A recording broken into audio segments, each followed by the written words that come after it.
Alrighty y'all, welcome back to the channel. So today we're going to be talking about why you should not buy a two-stroke bike kit pretty much at all. And these are just my experiences. Obviously somebody else's experiences may differ. For context, what I used this for 99.9% of the time was driving in our backyard, which was grassy but somewhat bumpy. It wasn't perfectly smooth. We also had some grass like this around here where it's maybe, 8 inches to a foot that we would drive over with the quad and stuff, and I'd go back there a little bit.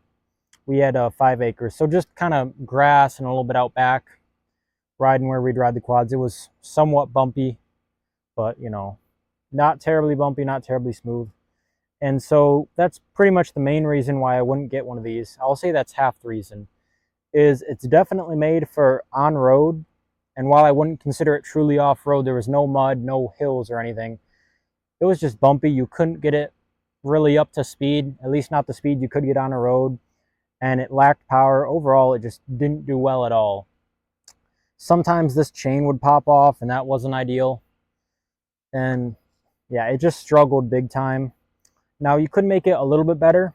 These come with the 44th tooth sprocket, and I've seen 50 and 56 tooth sprockets, which would give you more power. Your top speed wouldn't be the same, but the acceleration would be way better. And then they do also have high compression heads, which I'm sure help. They probably at least make it run better. I've heard they make it run better. I've heard they make them quieter. I've heard some people say they give it more power.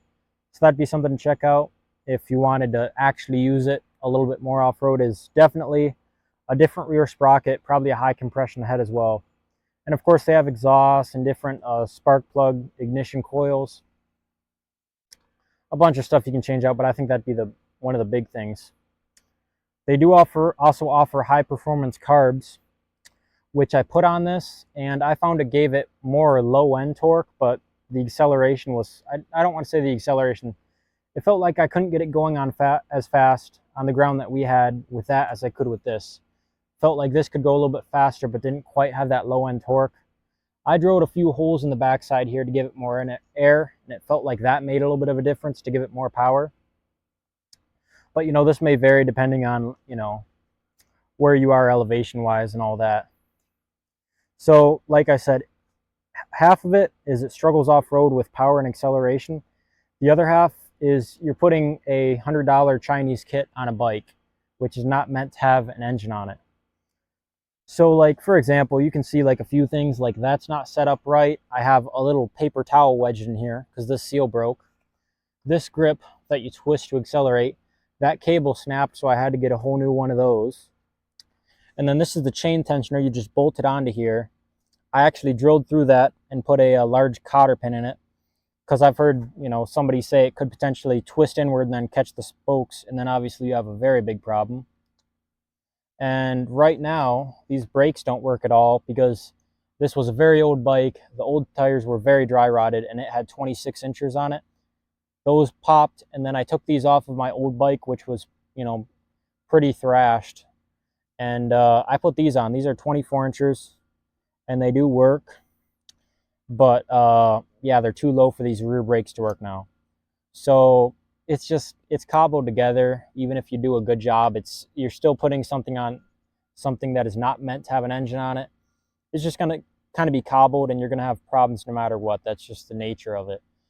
So with that said, if you're driving on road, you can change sprockets, you can get more power with upgrades, and you'd have a better experience. It probably wouldn't, fall apart as bad, at least, and power issue wouldn't be as bad because you're driving on an actual road.